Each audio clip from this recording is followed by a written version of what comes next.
morning. Welcome to Sunday Morning Futures. Breaking news right now. As a shooter was at the White House Correspondents' Dinner last night, just before President Trump was to make his address.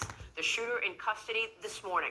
President Trump and First Lady Melania Trump were on the dais and had to evacuate 30 to 40 minutes into the dinner when the gunman started shooting right outside of the ballroom. Vice President J.D. Vance and much of the entire cabinet in attendance. They were quickly escorted out as Secret Service agents and D.C. police took down the shooter, who was able to fire a shot and hit one Secret Service agent who is recovering this morning thanks to his bulletproof vest. Assistant AG for Civil Rights Harmeet Dillon posted that she was injured with a cut on her face as Secret Service agents jumped on tables to get to the president, and guests got down and stayed under their tables until it was safe to get back up. Here's the president after returning to the White House last night. That was very unexpected, but incredibly acted upon by Secret Service and law enforcement. And this was an event dedicated to freedom of speech that was supposed to bring together members of both parties with members of the press. And in a certain way it did, because the fact that they just unified. I saw a room that was just totally unified. It was in one way very beautiful, a very beautiful thing to see. And I spoke to the president about 45 minutes ago, and he said, "I'm good. It was crazy last night." When I asked how he felt about security and if it was strong enough, he said they did a good job. They did a very good job. He said, "Look, you're dealing with geniuses in some of these situations. Have you ever seen the IQs of some of these assassins?" He said, in terms of the media response, he said, when you looked at that room, it's hard to secure that room with 1,000 people sitting on top of one another. He said he felt good about how he was handling it. He's getting good reviews. And again, the president sounded calm, solid, very much in control. Mark Meredith is at the scene of the Washington Hilton right now, where it all went down last night at the White House Correspondents' Dinner. 2,000 people, correspondents and media in attendance. Mark.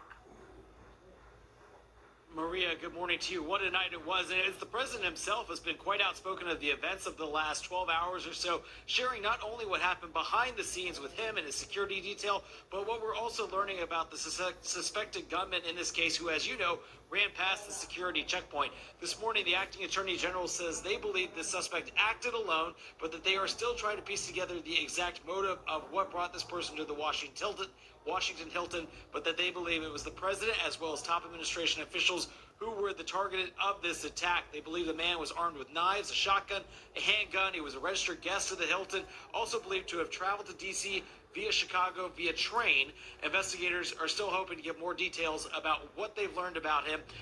My colleague David Spunt reporting that he is not cooperating with law enforcement right now, but he'll be making his first court appearance on Monday. The incident once again raising questions about the president's security, how events are handled when it comes to America's top politicians and leaders. The Secret Service going to great lengths to defend its procedures today, insisting the system works, as the gunman never reached the president. It shows that our multi-layered protection works, and I'm grateful to our partners that help assist us with building these sites and protecting these sites. Very fortunate that this officer is alive, is being observed, and I'm grateful that the president reached out to this officer and spoke with him earlier.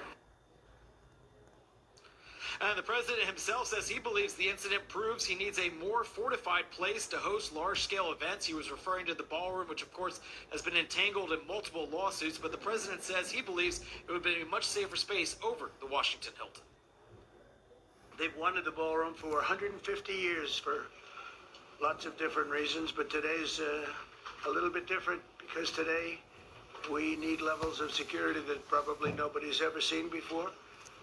But everyone owes a tremendous debt of gratitude to the courage of law enforcement, the law enforcement, and working with the D.C. police.